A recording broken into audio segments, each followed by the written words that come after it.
Hi everyone, welcome to Storytime with Lorenzo. Our featured book today is... ta-da! The Big Cheese! Written by Jory John, illustrated by Pete Oswald. Storytime is fun! This is my way of encouraging kids like me to read, learn, and have fun. Come join me for Storytime with Lorenzo. They call me Cheese. The Big Cheese. Oh, say it with me, please. The Big Cheese. Ta-da! You'd better believe it. That's right, folks. I'm the biggest, cheesiest piece of cheddar around. I'm really something to behold. Take a good look at me. Are you seeing what I'm seeing? Have you ever observed a more impressive cheese in your life? It's not just my stature, either. It's my presence, my vibe. The energy I emanate, the excitement I exude. It's the way I fill a room, or a theater, or a stadium. Wherever I go, I cause a fuss. Heads turn, jaws drop, gasps are audible. That's why they call me Cheese. Oh, say it with me, please. The Big Cheese. Ta-da! You'd better believe it. How did I get such a good, or should I say, good reputation? Well, I wasn't always a big shot. I grew up on a crowded platter in a tiny kitchen. I was an unremarkable little curd. We lived quiet lives of pasteurization. But I wasn't happy with the status quo. Oh no. I wanted to make a big old name for myself. So I resolved to become a big cheese. I wanted the praise, the cheers, the spotlight, the attention, the ovations, the celebrations. I set to work, and before long, I was on the fast track to success. I dressed to impress. I shredded the competition. I stole every show.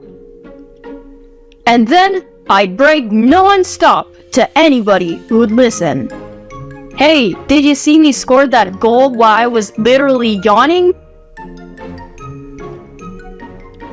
What was the secret to my success? Well, I stuck to the things I was good at. That way, I couldn't possibly fail. Did it get a little boring never trying anything new? I suppose. But it didn't matter as long as everyone agreed that I was. Oh, say it with me, please. The Big Cheese. Ta-da! But then, one fateful day, I met Wedge. He was new in town, and he seemed to be my exact opposite in every way. He was quiet. I was loud. He was shy. I was bold. While I dominated conversations, he kept to himself. I didn't pay him much attention at first, because why would I? I was too preoccupied with being the center of my universe. But then, without warning, everything changed. Here's what happened. Every summer, our tiny village staged an all-day Cheese-cathlon. Guess who had first place trophies from the last 6 years? Oh, say with me, please. The Big Cheese. Ta-da! You'd better believe it. This year's opening ceremony started at 5 a.m. sharp. I was fully primed and prepared to prevail. First up was a foot race, and I zipped into the lead. Within seconds, though, there was someone on my heels. I could hear his breath, the pitter-patter of his agile feet. It was Wedge! I could not believe it. Oh, he was fast. Not just fast, but skilled, disciplined. He paced himself. We were neck and neck for the most of the race, but when I slipped on a rogue pebble, Wedge swerved, sped up, and beat me by a nose. A cheese nose. For the first time, I'd come in second place. Oh, the indignity. But there was no time to sulk because the next leg of the competition had already started. It was a game of chess. Before I could blink or think, Wedge had taken my king in 4 moves. And while I was busy protesting to the judges, he'd already moved on. The following events were a blur of loss after humiliating loss.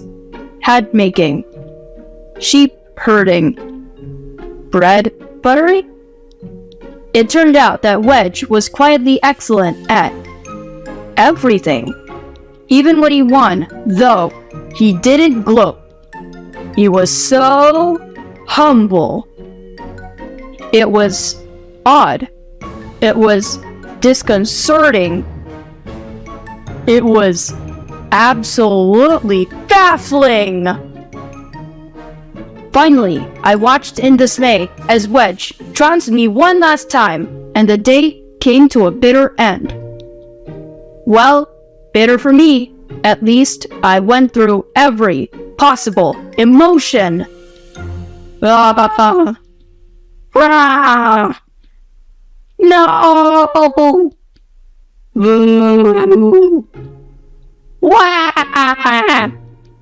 Until I finally exhausted myself.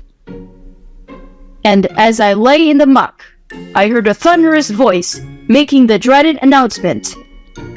First place goes to newcomer Wedge Wedgeman! Wump. Sigh. The crowd roared its approval. What had just happened? It was honestly hard to fathom. I closed my eyes. Suddenly, inexplicably, I felt a sense of calm come over me. I listened to my breathing, to the steady beating of my heart. Yes, I had lost. Again, and again, and again. But after all that, I actually felt okay, relieved. Even, I suddenly knew that my world wasn't going to crumble. I picked myself up, I dusted myself off, and I headed home. Before too long, I spotted Wedge. He wasn't busy celebrating or bragging, he was just watching the stream go by. He looked content. We chatted for a bit. It turned out that Wedge had a fascinating life story. I found myself getting caught up in a great conversation. A conversation that wasn't all about me. That day, I realized something. Maybe it didn't matter if I wasn't the best at everything. In fact, perhaps it was healthy for me to lose for once. And sure, my ego was bruised in the short term, but over time, I gained some perspective on what's really important. Losing taught me about empathy and humility. It showed me that I'd become so focused on winning that I was missing out on the joy of participating. And it helped me see that I can live with defeat, even if I get a bit angry or frustrated at first. These days, I'm trying not to worry about whether I win or lose. I don't have to impress everyone all the time. I let others have the spotlight. And I've taken up some new hobbies, just for me. Yes, I'm trying to be a better wheel of cheddar, so now, when I brag about something, well, I mostly brag about my friends. Whoa, did you see that? What a move! because it turns out that anyone from a crumb of gorgonzola to a fleck of feta to an unassuming wedge of fry can be... Oh, say it with me, please. The big G's. Ta-da, ta-da, ta-da, ta-da. You better believe it. The end. Please subscribe so you don't miss out on my new videos. Thanks for watching. If you like this video, like and subscribe.